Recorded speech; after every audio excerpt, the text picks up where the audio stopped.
Hello everyone, welcome back to another Roman Reacts. We are here tonight to watch another video. This one is going to be with, let's see, it's called Swords and the Wizards and Warriors is the name of the channel, and we're going to be watching into the Warhammer 40k, the start of the Great Crusade. So it's going to be a series of videos that this guy's been doing for about a year now. And it's all going to be focused on like the beginnings of the Great Crusade, into the Horus Heresy, and potentially some other stories along the way. So we're going to be watching the first part of many. So every single day you'll be getting more of these videos until we're up to date. So I just thought I'd at least let you guys know. And yeah, just thought we get something fun, some interesting stuff to watch and be interested about. And since I'm a kind of a 40k fan, I might as well just have some good lore to react to and just get to understand more. So without further ado, let's just get on with it, shall we? All right, that's it, and everything's all good on my end. So yeah, Wizards and Warriors is the name, and the first of many documentaries they're going to be watching. So without further ado, without saying any much, let's just enjoy and be immersed in 40k. Or technically 30k, but you get my point.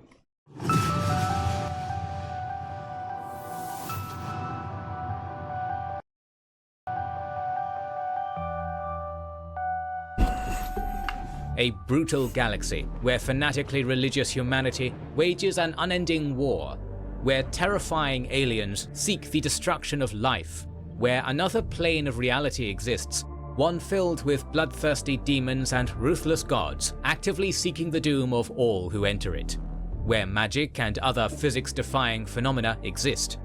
Upon seeing all of this, it is hard to imagine that the setting of Warhammer 40k is a grimdark manifestation of the far future of our very own timeline. To understand how technology-focused humanity found itself in such a destructive future, one must delve into its roots. Welcome to our series on Warhammer 40k and the Horus Heresy, explaining the origins of the Imperium and Chaos.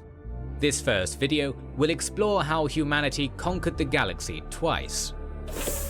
And this story is brought to you alongside another, that being our sponsor, Double Blind by Jay McCoy. This book is a big hitter in the world of lit RPG, stories with video game-like settings. In this case, the mysterious aftermath of a meteor strike leaves protagonist Matt trapped within the System, a world of scheming and stealth in which he must hide the fact that he is no NPC but a powerful agent. The new world is packed with exotic resources for corporations to exploit, and the unknown system giving out video game-style powers appears to itself have sinister intentions. Matt must adapt to survive, build his in-game class and skills carefully, and be mindful that if he fails, he dies. But if he succeeds, the rewards in this new world are beyond imagination. So once you're done with the beginning of our story here today, go check out Double Blind, with our link in the description. Humanity, driven by the unrelenting need for progress and expansion, started colonizing the solar system in the 3rd millennium. After pushing terraforming technology to its limits, the entire solar system was colonized, and to enable further colonization, massive spaceships were created to reach other stars. This era was known as the Age of Progress, and lasted until the 15th millennium. The defining factor of this era was sublight speed travel. This limiting factor meant that each star system that humans inhabited was isolated. To reach other star systems, at least a few decades were needed, with longer travel lasting entire generations. Even communication couldn't be established, as a one-way signal that traveled at light speed would reach colonies only after a few years. The era-changing moment was the invention of warp drive, an engine that allowed entering an entirely different dimension, called the warp or immaterium, through which travel that well exceeded the speed of light was possible. Humanity soon started colonizing the entire galaxy. As fast as humanity's territory grew, so did the development of artificial intelligence. Automatons, called Men of Iron, helped mankind improve to unthinkable levels. This never-ending progress for the sake of progress gave name to this era the Dark Age of Technology. Okay. Humanity forgot why new technologies were made in the first place. Thought of what more can be invented or created was the only purpose driving humanity. Many technological wonders were built, every disease was eradicated, but so too came completely useless inventions and weapons of mass destruction. Technology achieved such unbelievable levels that the standard template constructs, computers capable of creating blueprints needed for creating basic tools and utility devices, became revered as artifacts of unfathomable worth and used to produce the highest class military equipment. All golden ages are destined to fade into twilight sooner or later, and calamity struck after 10,000 years, around the 25th millennium. The Men of Iron rebelled, starting a devastating war that almost wiped out humanity. Hundreds of billions died, and many planets were reduced to a nuclear wasteland. After this galaxy-spanning conflict ended, all usage of AI was banned, and every subsequent attempt to create one was met with instant execution. All throughout human-colonized worlds, extensive warp usage began creating mutated humans, among whom were psychers, men who could draw power from the immaterium to use sorcery. Progress-oriented society saw this as another opportunity to evolve, and encouraged experimentation with these unknown powers, especially since development through AI was no longer an option. However, this was a disastrous idea. Soon, weak-minded psychers got swayed by the demons that inhabited the warp. Consequently, cults, possessions, and wars started by power-seeking mages laid destruction upon most human worlds. These two apocalyptic-level events were enough to name the following era the Age of Strife, but soon a third source of calamity was thrown into the mix. Due to the decadence of the Eladari Empire, an advanced alien species, an enormous disturbance of the immaterium called the Warp Storm was created that made travel through the warp impossible, isolating all star systems already devastated by wars and demons summoned by psychers. Few worlds remained inhabited by humans after 5 millennia of destruction, as most of them were either destroyed by aliens or the folly of humanity. One of the surviving worlds was Earth, now called Terra, and its moon Luna. There, tribes of techno-barbarians were battling for dominance. A man who would later be known as the Emperor of Mankind, an impossibly powerful psyker, who at this point was 38,000 years old, decided that in order to make humanity great again, he would have to claim leadership. To that end, he began the creation of a genetically modified army. Okay. First, he poured all his knowledge, skill, and effort into handcrafting the perfect DNA for a soldier. The Adeptus Custodes were unrivaled warriors. However, the time required to create one was so extensive that few of them could be created, so rather than serving as frontline infantry, they were used as personal bodyguards to the Emperor. The soon-to-be Emperor's second creation was the Thunder Warriors, who were capable of being mass-produced, but due to the fast manipulation of human DNA, they were short-lived, mentally unstable, and prone to mutations. After the Emperor united Terra, he had the Thunder Warriors all executed. To create a large mass... Really quick, I do believe, I'm not sure if it was in the latest book, but I do recall something where I think there was like a Thunder Warrior or two that was released by Trazyn the Infinite during the 13th Black Crusades battle on Cadia. I do not know if it was multiple of them or just one, but I hope to get your comments, get your thoughts in the comments down below about that. Produced army, the Emperor needed a superior DNA base. To achieve that, he created 20 sons based on his own DNA, each one inheriting one of the Emperor's traits. They were named Primarchs, and in order to enhance them, the Emperor merged warp entities with their souls. Because of this, the Chaos Gods saw them as a threat to their existence, and used their strength to scatter the Primarchs throughout the galaxy while they were still infants. However, not all was lost for the Emperor, for he used the Primarch's gene seed to create the Adeptus Astartes, widely known as Space Marines. 20 legions were created. Each one started 10,000 strong, but over the years increased its size 10 times. Upon reaching Mars, the first surviving human civilization was found. Mechanicum, as they called themselves, was a machine cult seeking knowledge and technology of the past. The Emperor struck a deal with them called the Treaty of Olympus. The Mechanicum would supply the newly found Imperium with supplies, machines of war, and a fleet. In return, they would gain access to all found technology in reclaimed Forge worlds, while remaining an autonomous part of the Imperium. The next 200 years are called the Great Crusade. The period lasted between 798 M30 and 005 M31.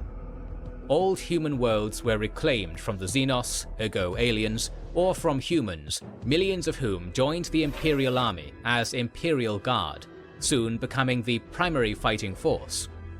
Not all humans were seen as friends. Many civilizations were beaten down and re-educated, while others were completely destroyed. During the Great Crusade, the Primarchs were found. All of them were found on human-inhabited worlds. Prior to the Emperor's arrival, almost all of them had become the leaders of their world. Each Primarch took command over the legion created from his gene seed. The first legion of Dark Angels was led by Lionel Johnson, the third of the Emperor's children by Fulgrim, the fourth of Iron Warriors by Perturabo, the fifth of White Scars by Jagatai Khan, the sixth of Space Wolves by Leman Russ, the seventh of Imperial Fists by Rogold Dawn, 8th of Night Lords by Conrad Kurz, 9th of Blood Angels by Sanguinius, the 10th of Iron Hands by Ferrus Manus, 12th of World Eaters by Angron, 13th of Ultramarines by Rabute Guilliman, 14th of Death Guard by Mortarion, 15th of Thousand Suns by Magnus the Red, 16th of Lunar Wolves by Horus Lupercal, 17th of Word Bearers by Lorgar Aurelian, 18th of Salamanders by Vulcan, 19th of Raven Guard by Corvus Corax, and 20th of Alpha Legion by Alfarius and Omegon. The 2nd and 11th Legion Primarchs were disposed of sometime after their reunification with the Emperor. However, all information regarding these events was classified or destroyed. In just 200 years, nearly the entire galaxy was united under the banner of the Imperium. Most of the dangerous Xenos races were obliterated or on the run. Only one race was still considered a grave threat, the Orcs. This savage species could muster enormous warhordes called Wa under the leadership of their most powerful warlord. In the year 000 M31, the Emperor decided to eliminate the Orcish threat. He assembled a strike force to destroy the largest Wa in the Ulanor system. The Imperial Army, under the direct command of the Emperor, was composed of 600 spaceships, 8 million soldiers of the Imperial Guard, 3 Primarchs, and a contingent of 100,000 Space Marines, Horus Lupercal with the Lunar Wolves, Rabute Gilliam with the Ultramarines, and Jagatai Khan with the White Scars. The last part of the army was Mechanicum-operated war machines. Among them were 100 Titans. They were the biggest Imperial war machines, each one 100 meters tall, capable of mass destruction. The Orc army, under war boss Urlak Urg, was at least 5 times bigger, ranging in between 40 to 50 million soldiers. The Imperial army was split into 2 parts. One, under the command of the Emperor, consisted of all Titans, Ultramarines, White Scars, and the majority of the Imperial Guard. The second one, under command of Horus, consisted of Lunar Wolves, supported by about a quarter of the Imperial Guard. The Emperor led his contingent to attack the outer planets, drawing out most of the Orcs from Ulanor Prime, where the war boss resided. Taking advantage of the gap in the defenses, Horus's army advanced straight to the capital. Thousands of dropships and drop pods shuttled the army, while heavy gunships deployed tanks and provided air support, surrounding Urlak Urg's heavily fortified palace. The Orcs attacked landing zones, spilling out of the palace, again falling into the trap of leaving important positions. Horus and the first company of Lunar Wolves teleported to the base of the main tower where Ulek-Urg resided. He then took his 10 best soldiers to kill the war boss, who was defended by his 40 strongest orcs, the Knobs. Brutal melee combat ensued, where Horus dueled and defeated Ulek, throwing his dying opponent from the tower roof, effectively breaking the morale of the War. Of the 10 Terminators, only one survived, gore-drenched Ezekiel Abaddon, captain of the First Company.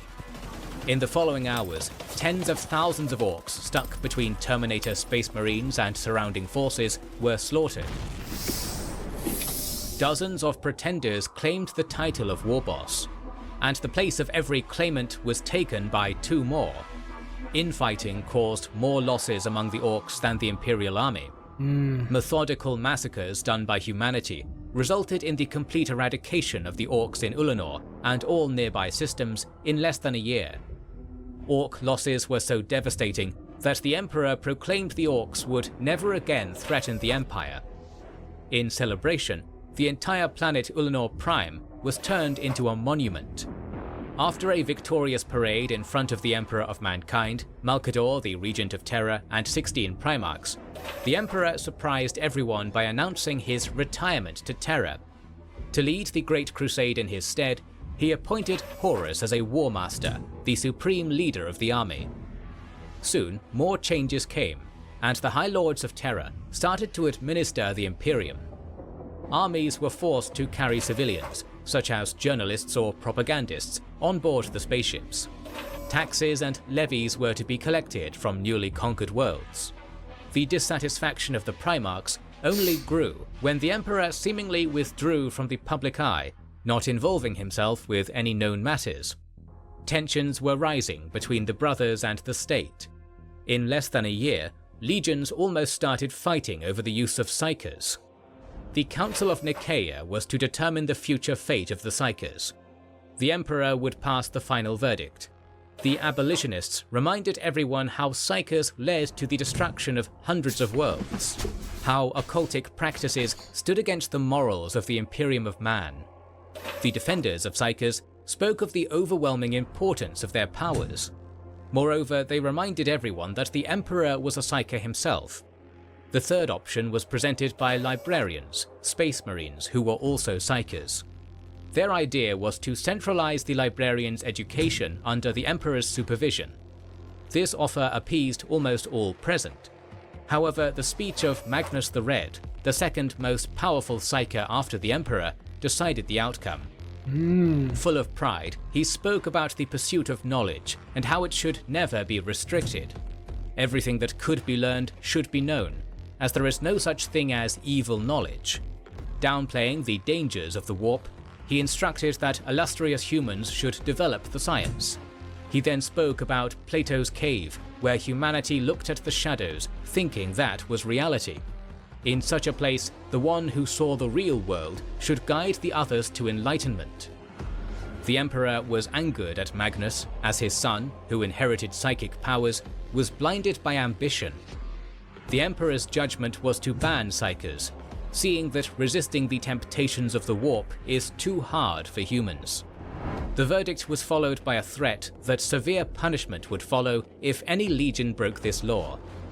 Magnus had sworn that he would never use psychic powers again, a promise he never intended to uphold. Although the galaxy was again in human hands, cracks had already begun to form. The Primarchs were dissatisfied that the Imperium was ruled by the High Lords of Terra, not them.